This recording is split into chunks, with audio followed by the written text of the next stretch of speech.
It won't be out of place to rename Lekki Peninsula the BOLA Tinubu Peninsula. Indeed, the prime land legally acquired from the Lekki axis is enough to build the Lekki-Ekpe Road without burdening residents and other taxpayers with a 30-year concession toll road. One wonders why the EFCC appears compromised on matters concerning Tinubu. If not, how come he has not been charged to court, despite several petitions against him, and in spite of Nuhu Ribadu's boastful claims that he had enough evidence to nail him? One of the governors, we think he took close to about 75% of the resources of the state. One governor took 75% of the money from the state government? And this is a state that is probably made over $1 billion in terms of revenue. Or was it the reason he gave his ACN presidential ticket to Ribadu in 2011?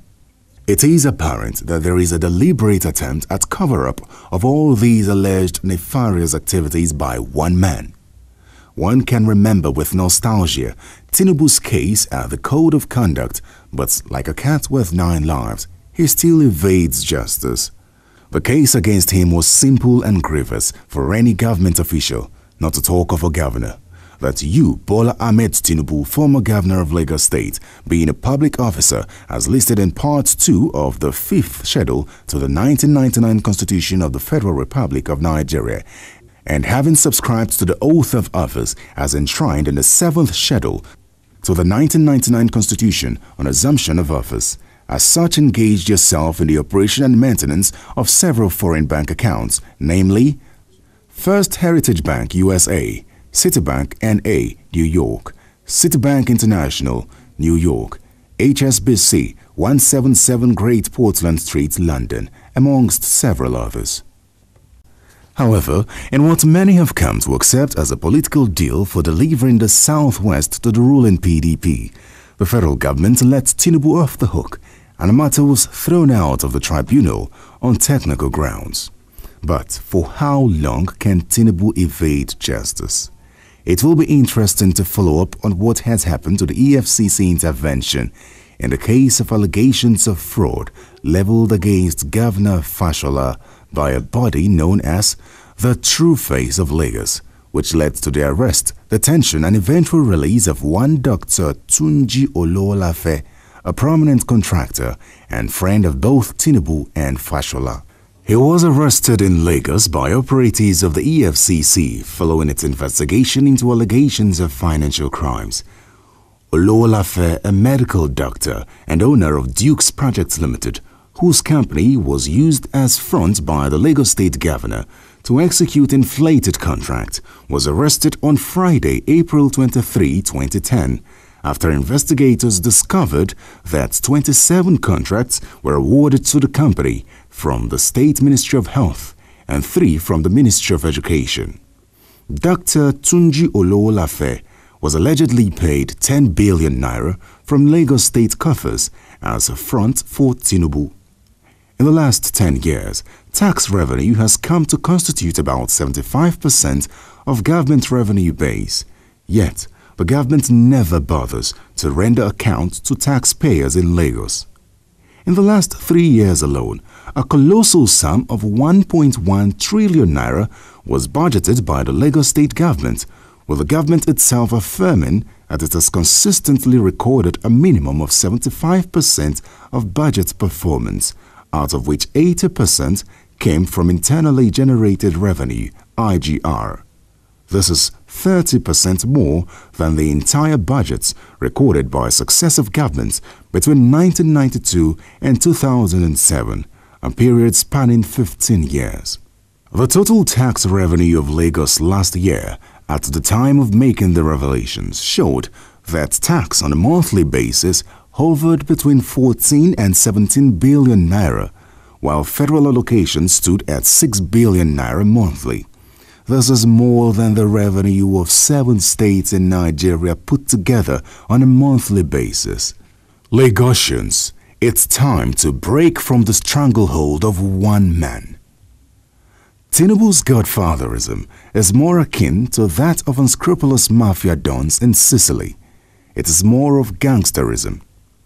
Tinubu's gangster godfatherism means candidates for public office of his political party are not elected by popular vote, but selected from Tinubu's bedroom in Badilion Road and then imposed on the party. They are then held under a tight leash by the Jagaban and are required to do his bidding on pain of being summarily replaced or impeached. Bisi Akonde, former chairman of Tinubu's legacy ACN party, declared unapologetically that democracy had no place in the internal arrangements of the ACN. Anyone that is not comfortable with that should go and contest in another political party, he said. APC, democracy or anti-democracy?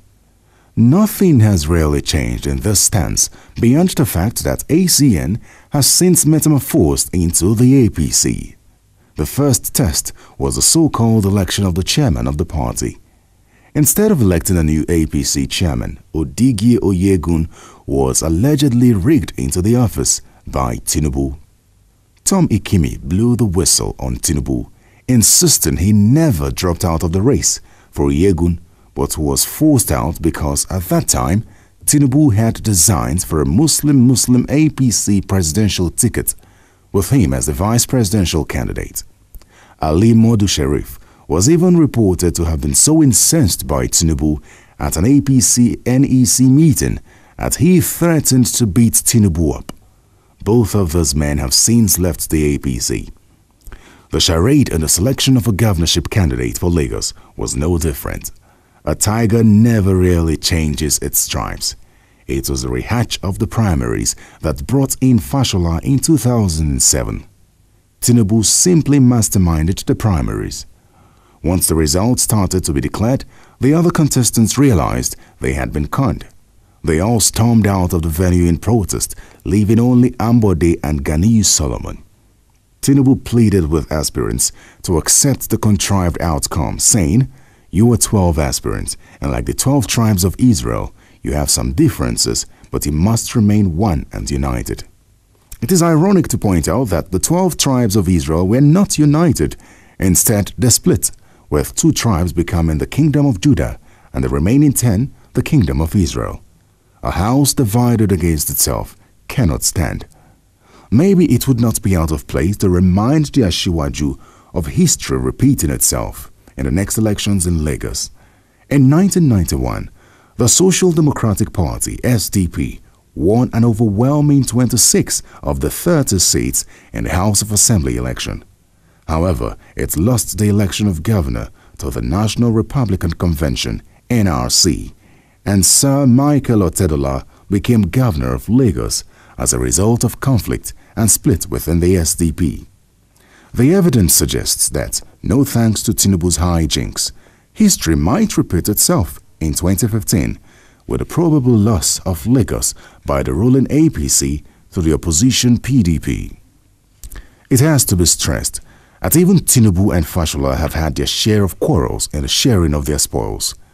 The arrest of Ololafe was said to be the climax of the bitter feud between Tinubu and his godson over certain fundamental issues, chief among which is the control of finances of the state.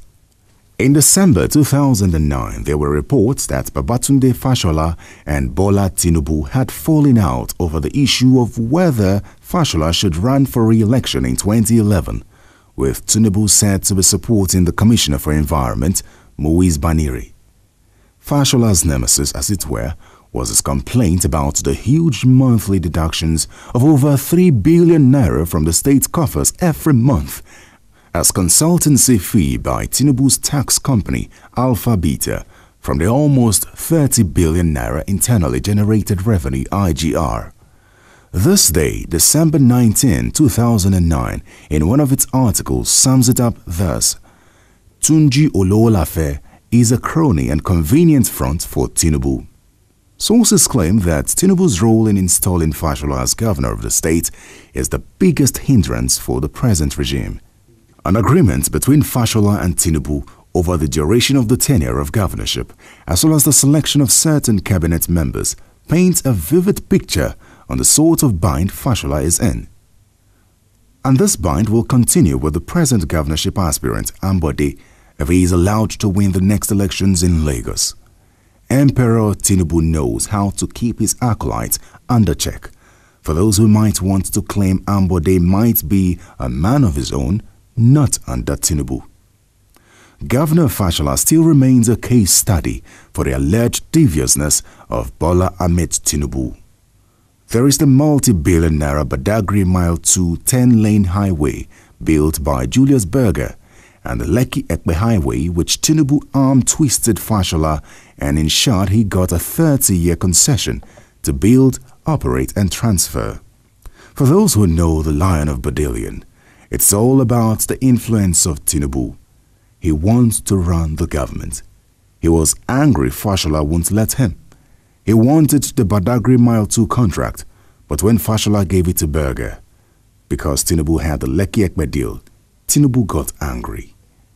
It is believed that this one man, Tinubu, gets all he desires, and he is still not yet done.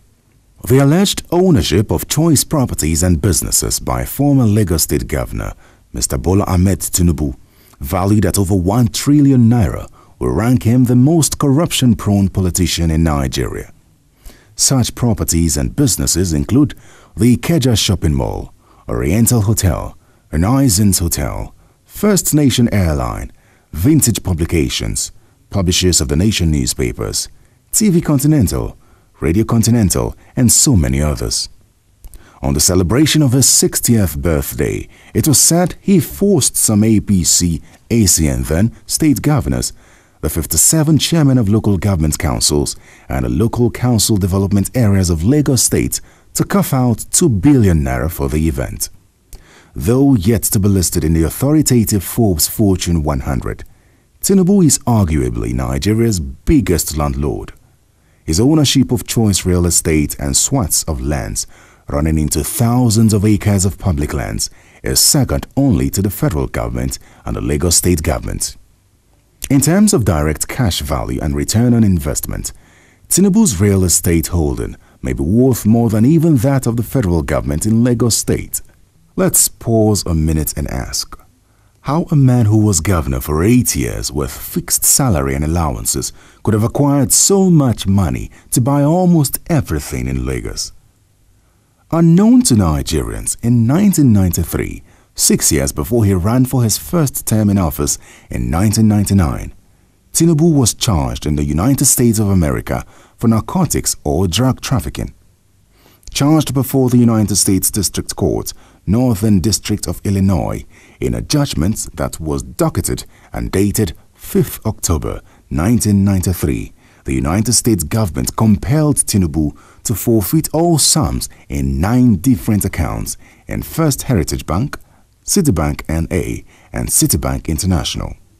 In the document titled Decree of Forfeiture as the fund held in First Heritage Bank, it states clearly in Article A that the United States filed a verified complaint for forfeiture against the funds in the above-captioned defendant, Tinubu's accounts, because there was no probable cause to believe that the property represented proceeds of narcotics trafficking or was property involved in financial transactions in violation of 16 U.S.C. SS 1956 and 1957, and therefore was forfeitable to the United States.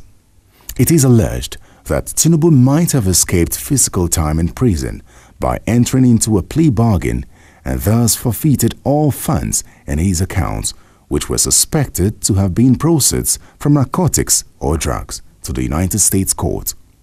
Evidently, there is a lot more to Tinubu's dark past that millions of Nigerians are yet to unravel. Yes, there is housing scheme being built within the Eco Atlantic City development, which is marketed as a brand new city that excludes the hard-working people of Lagos. A brand new city where many plots of land cost in excess of $1 million. A brand new city in which 120,000 will live and 250,000 will work, while millions of others remain trapped in abject poverty. The Eco Atlantic City project is reclaiming the ocean. Sadly, it is just pandering to the stereotype painted by the United Nations. oceans of poverty containing islands of wealth. It so happens that this particular island is being built with an ocean of wealth by an ocean that is flooding the accommodation of millions of less wealthy people across Lagos. Where are the new houses and improved infrastructure in Mushin, Alimosho, and Ajeromi Ifelodun? Or are they not part of Lagos? From the foregoing, there is no doubt that the regime of corruption in Lagos, initiated by Emperor BOLA Tinubu and continued by his godson Fashola, and to be continued by Ambode if he wins, has put the southwest state in a serious deficit.